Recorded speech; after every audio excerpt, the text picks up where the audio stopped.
Welcome to Mindful Politics.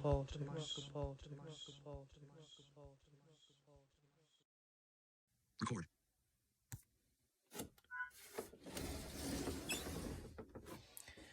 So, I wanted to talk about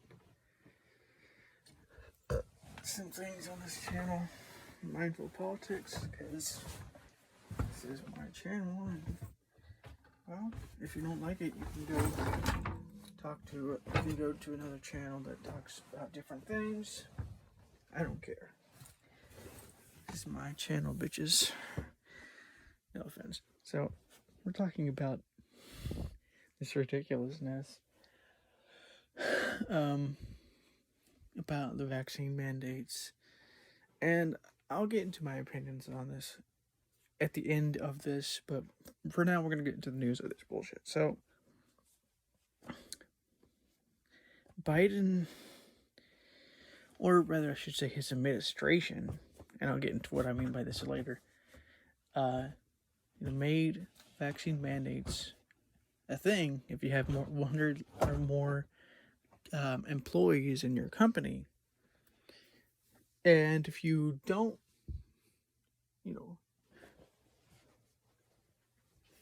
if you don't follow the rules, your mandatory check for coronavirus every week, your company, things like this, and you are forced to, like if you don't go to restaurants in certain areas, or if you don't get your vaccine in certain areas, you can't go to like restaurants, and you can't work, and you can't do all these things. And the courts struck it down. The court said it. They said this was unconstitutional. This was wrong. This was not the right move. And Biden or his administrator said, "No, fuck you. This is what we're doing." And so the opinion part comes now, because I think there's problems with doing this, and this is why I'm not a big fan of. I mean, I understand why they're doing this, and I'm not, saying that they shouldn't do this.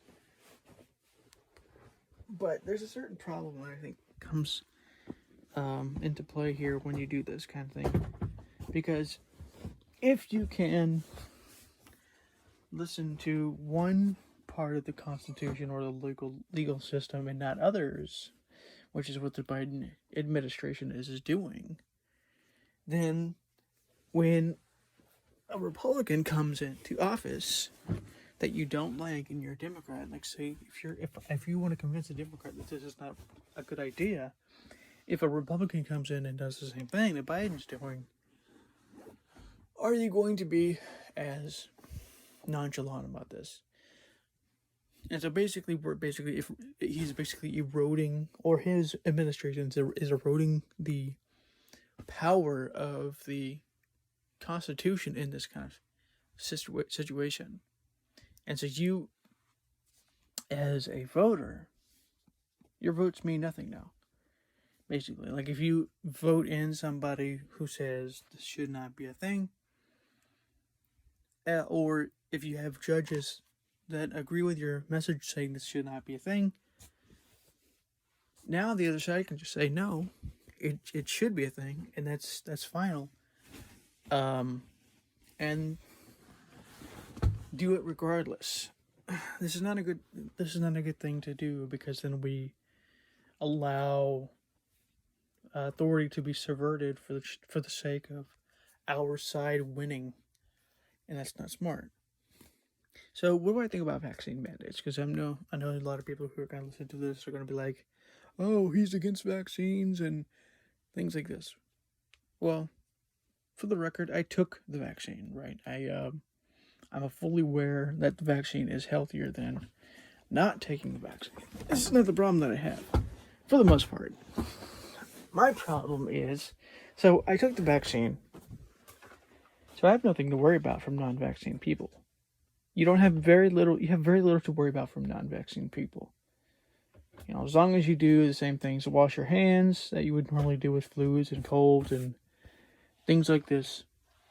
Wash your hands with soap. Nothing's going to change. Really.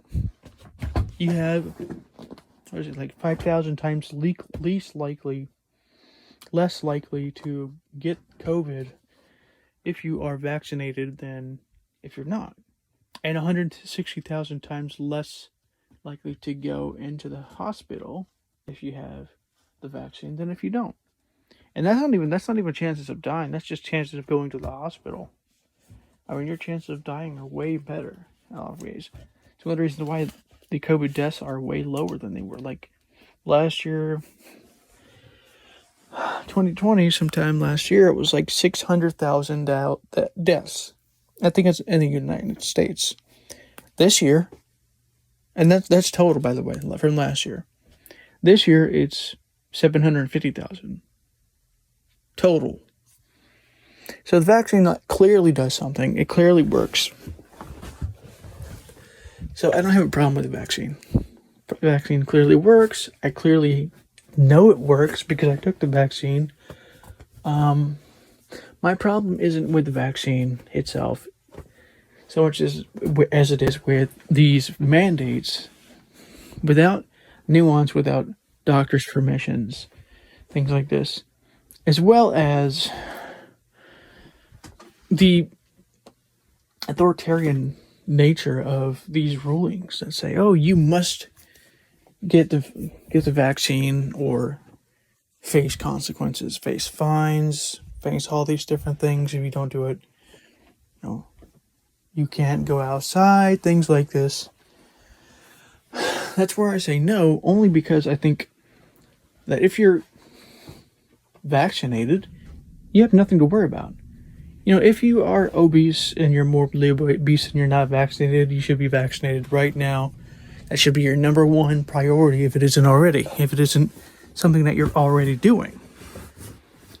But if you're not, and you're young, and Joe Rogan made this point, but if you're young and you're not obese and you're healthy, you have nothing to worry about. You know, for us who are more immunocompromised, and I'm not obese, I do have immunodeficiency of some kind, then, you know, the vaccine clearly works.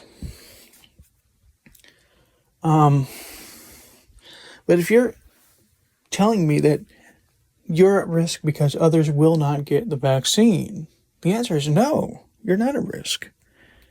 Are you going to get the vaccine? Are you going to get COVID if you have the vaccine? Yes. Are you going to die? Yes, it's possible and it's happened. But it's way less likely. The chances are so much less likely that you will even get into the hospital from COVID because of the vaccine than they are if you don't get the vaccine and die as a result. And people like to do this thing where they say, "Oh, well, these people died from when they had the vaccine and everything. They died from COVID when they had the vaccine." But typically that is unusual and less likely than if they would have had the vaccine. Typically. Not always, but typically. Meaning that generally speaking, 9 out of 10 people, or more, it's like a 2,000%, it's like a long shot that you're going to die from COVID. Right? But if you're going to mandate that vaccines, as a result, are going to, if you're going to mandate the vaccine should be a requirement for people, where do we draw the line? Where do we say no? Because it's been drawn multiple times, 15 days to slow the spread for 15, 20 days. And then it was 2 months. Now it's 20 months. Wear the mask and all this other stuff. 20 months. Take the vaccine. Take the booster. Now it's this.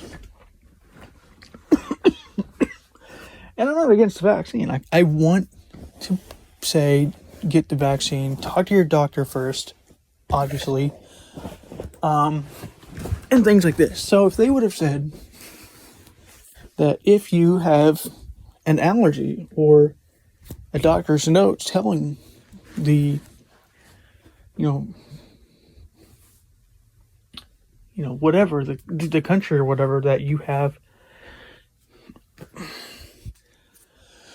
things keeping you from getting the vaccine, like you have an allergy to something that's in it, which has happened before, then, that should be enough to prevent you to not be required to do this. But that's not what they're doing. They're just saying full off fear-mongering, just going, oh no, you need to get the vaccine, you're going to die. And it's just not that simple. So, when it comes to this shit, it's really fucking it's really destroying, because we have a administration that doesn't really listen to the courts when they said no. And they said no before on other things, like they said that, or because they had this, Biden and its administration had this policy where they were keeping people from being evicted, and the court said it was unconstitutional and things like this, and they struck it down, and then they just reinstated it, knowing that they would have a month or two before the Supreme Court amended it again. And so where do you stop, right? Because now that your side does what you wanted them to do as a Democrat, let's say, if you're a Democrat listening, since your side is now doing this, what's stopping Republicans from doing the exact same thing that your side's doing? And this is the problem I have with this. It's not even about the fact that it's not even a vaccine, really. Like, I recommend people to get the vaccine after they talk to their doctor, because it helps. It works, and it does what it's supposed to do. We know this. We've seen this. We've seen less deaths because of this vaccine. We know this is the case. I mean, of course, there's some people saying that that's not true and things like this, and these people are dumb, and we know this, right? But typically, we know this is what's happening. That's not the argument, though. The argument is that we need the vaccine mandates because those who have had the vaccine are unsafe from those who haven't had the vaccine. Except that's not true. Like I said, less likely of dying, less likely of getting sick from the COVID when you get the vaccine. And when you use a minimum of caution with things like washing your hands. It's not even really about masking, honestly. I don't really think that's a biggest problem. I don't know why this is ever not mentioned, but it was weird because they were saying for a long time that we should mask and we should do all this stuff, but they were never really saying to wash your hands. Like they were, but they weren't. Like that should have been their number one part of this. Like, don't get me wrong, I can see the point of the mask, but I think washing your hands is more important because your hands touches everything. Your hands touches your phone, your hands touches your lap, it touches other people, it touches walls, it touches doorknobs and all these other things. So wash your hands at all times. I recommend wash your hands at least 2 or 3 times a day. Because, if not more, with soap, by the way, because it keeps you from getting sick, not just from COVID, but from other things as well. But anyways, so this is where it gets ridiculous because the administration, the thing about the Biden administration is I don't really think Biden is in control. People are sitting there making videos saying, oh, Biden's the one doing this. Biden's the one doing all this. And I'm just sitting there going, really? Biden? Like the dementia-ridden person who can't really even tell his own name. Sometimes you can tell that he doesn't even know that he's there sometimes. Like, you can't even tell what he's saying sometimes, like because his words are really slurred, and I get making mistakes every once in a while, saying things like like I don't know, like weird phrases of things that you shouldn't be saying, or not that you should be saying, but that don't really make sense. But Biden does this all of the time. I mean, seriously, last year he was saying that COVID has been around for 100 years, and last year was the worst in 100 years. And it's like, what? What are you talking about? It has not been around for 100 years. It's clearly not been around for 100 years. And this is the guy running the country. This is the guy telling people what to do. And so there's this really bad problem. Like, if you tell somebody something only to be like, because I know what he's trying to say. I mean, I know people were trying to make fun of him to do it, and I get it. And I get that he was saying 100,000 deaths or whatever. But that's not what he said. And so if you have people like this in office, like Biden, who's saying these things, what is he saying that's like making things worse, making bigger mistakes? Like, oh, let's bomb Syria. And then, they bomb Syria, and later he goes, no, let's not bomb Syria. I didn't want to bomb Syria, and it's too late. Now you bomb Syria, Biden, you did it. Because you made a mistake and you said something that you shouldn't be saying. This is a problem that I have with somebody who is in power, presumably. I'll get into what I mean by this, presumably in a minute. But in power, presumably. And so he's making all these mistakes. He's making all these errors. And it's funny as hell. Literally the White House corrects him all the time. Like, he'll say something on a speech or whatever. Like, and the White House will literally correct what he says constantly. Like, and it's like, what? Like, if you can't count on somebody to be like, and I don't expect somebody to be the most intelligent person in the world. I mean, presidents are typically the least intelligent in a lot of cases. I mean, Obama was a bit of an exception, and I think even Clinton was pretty good. But you have this problem where you now have somebody in power who doesn't understand what the fuck he's saying. Like, I mean, it's not as disrespect to the man. I'm not saying that he's just dumb or whatever. It's more like he's old. He's got memory problems. He's got dementia problems. And the thing is, it's not even about him being old, because I know people who are old who have less memory problems than he does, and less speaking problems than he does. It's bad. And so it brings up a good question. Like, who's actually controlling the situation? Who's actually controlling the country? Because honestly, I don't think it's Biden.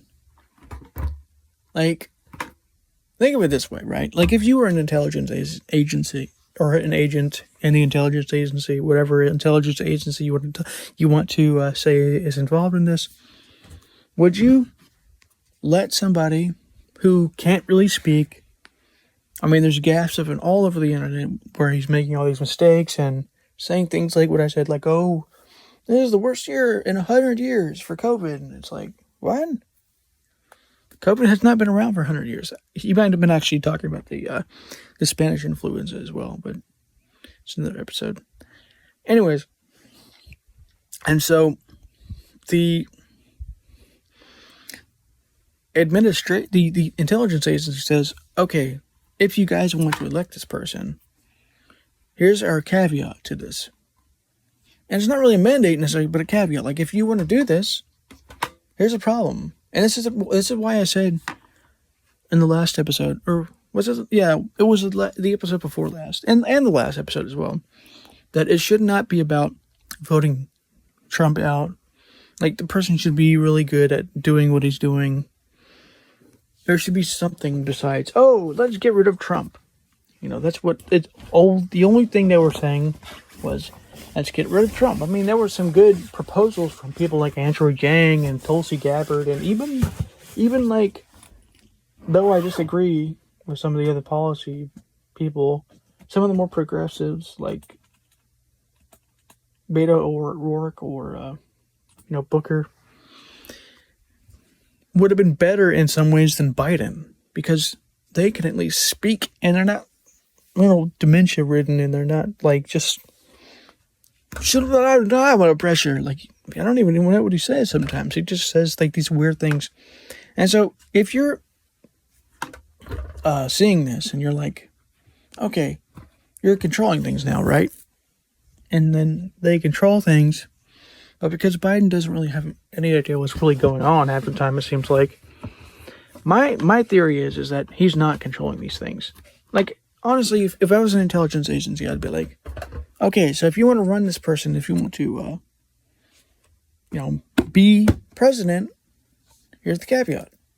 These people have to be the ones in charge here, because otherwise you will be saying stupid things like, oh, we should nuke this country, and then next thing you know, you could nuke this country and it causes a world war. I mean, that's extreme enough. Obviously, it's probably not going to happen, but you know what I mean. And so they say, you must be the ones controlling what he does and what he says. Not saying that's what they're doing, and I'm not saying that there's a conspiracy theory, but I'm almost guarantee you he's not the one controlling the situation here, because if I were in his cabinet, I'm not saying that I would do this, but given the amount of corrupt people that he has in his cabinet, which he has a bunch of them, I would just be giving him things to sign, and he'd be like, okay, John, what are we talking about? Like saying weird things, like, oh, yeah, by the way, it's been the worst COVID event in 600 years, and whatever it is. Like, he said some weird, really, really weird things. And if I remember correctly, what I'll do is I'll put a bunch of things that he said that are really strange at the end of this video. But anyways, and so he's probably not even aware that they're doing anything. And then they just give him the speeches, and he says the speeches, and then he goes, "What? I don't remember signing this. This bill that I signed in 1889 was about shoving him under pressure." Like that's what I'm thinking happens, because I don't think he's controlling any of this shit.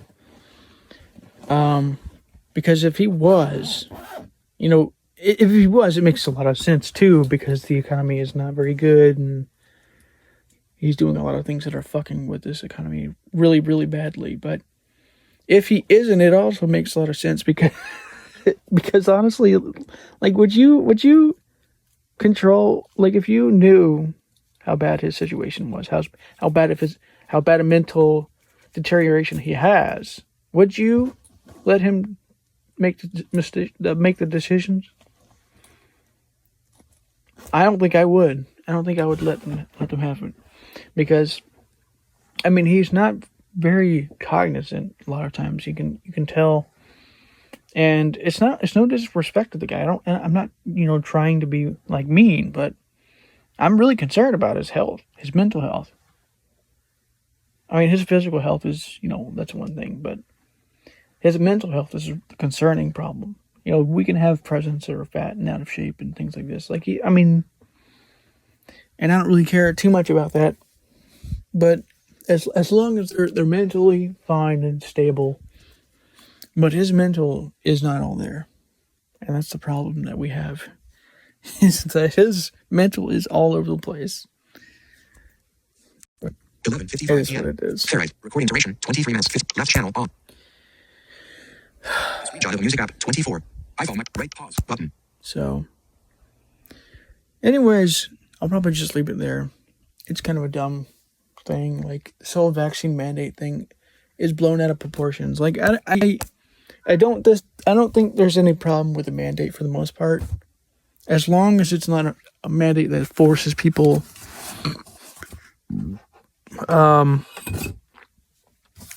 to be certain ways and do certain things. Like, oh, if you don't get this mandate, you aren't getting anything. You're not getting to interact with society or anything.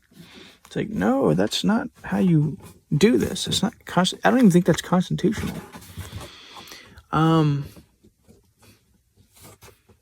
that's the problem, is that we don't really have very good discussions. Like, one side's like, no, vaccine mandates, and the other side's like, no more vaccine mandates. And it's like, wait, that's not, both of those are wrong.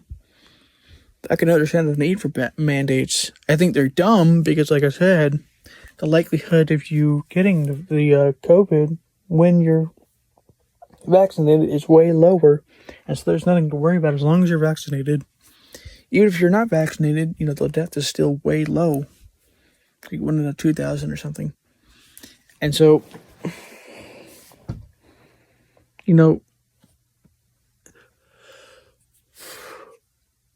I think this whole thing has been blown way out of proportion.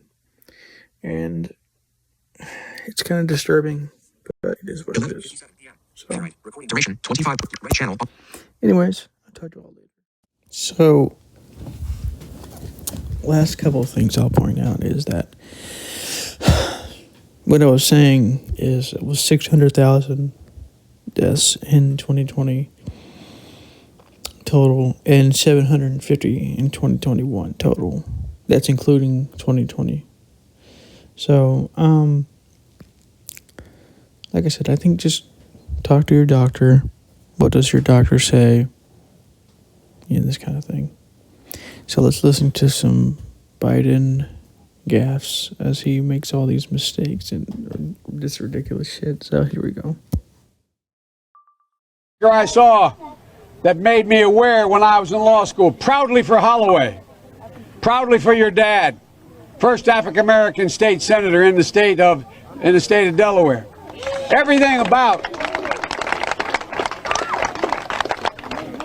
And by the way, I sit on the stand and it get hot. I got hairy legs that turn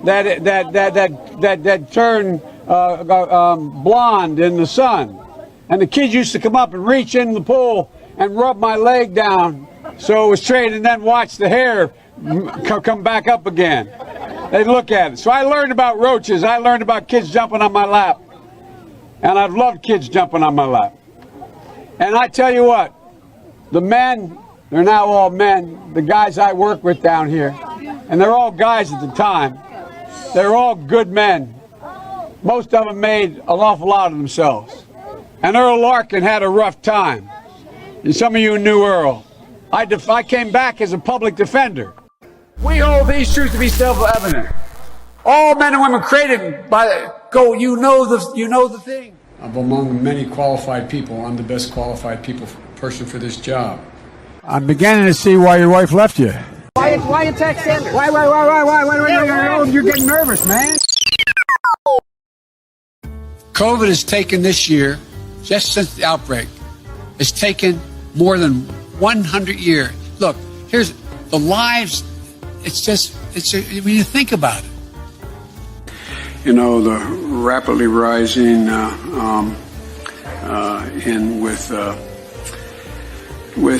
don't know. I just spoke at Dartmouth on healthcare at the medical school, or not. I guess I wasn't actually on the campus, but the people from the medical school were at the. I want to be clear. I'm not going nuts. I'm not sure whether it was a medical school or where the hell I spoke, but it was on the campus.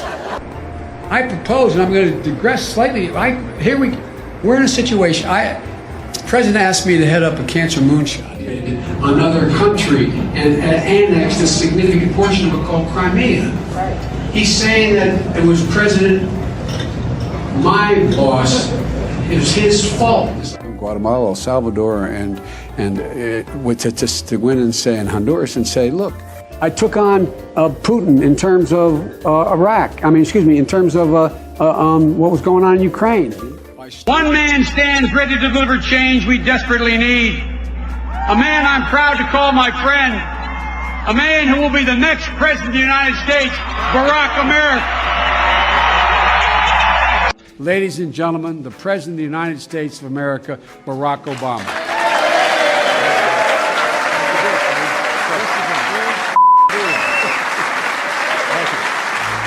we can speak out and be more straightforward. I'm not going to be a mule. I got something to do. I got to go do boom, boom, boom. Hillary Clinton is as qualified or more qualified than I am to be Vice President of the United States of America. Let's get that straight. And quite frankly, it might have been a better pick than me, but she's first rate. I know I'm called middle class, Joe. It's not meant as a compliment. It means I'm not sophisticated. I want to be clear. I'm not going nuts. You're a damn liar, man. That's not true. I can get things done. That's why I'm running. And you want to check my shape on it, let's do push-ups together here, man. Let's run. Let's do whatever you want to do. To the words united. To the number 30330. 30330. Or 303-330. Or BOO. Wait. But you got it. That saves billions of gallons of gasoline. I mean, billions of $2.3 billion worth of, $500 billion in savings and 2-something billion metric tons of CO2 going in the air. Well, folks, eliminate one tax loophole out of $1.6 trillion worth, $1.4 trillion worth. Out of $1.4 billion. It's hard to even say it, it's so much. And by the way, it's cost a lot of money. It cost about $740 billion over 10 years. Now is the time to heed the timeless advice from Teddy Roosevelt. Speak softly and carry a big stick. End of quote. I promise you, the president has a big stick. I promise you. Joe, you want to administer? Lead an effective strategy to mobilize true international effort to pressure. Listen, you got to come see us when you come to New York, VP Biden. I will. It's a long way until November. We got more questions. You got more questions, but I tell you, if you have a problem figuring out whether you're for me or Trump, then you ain't black. If you agree with me, go to Joe 30330 and help me in this fight. Thank you very much.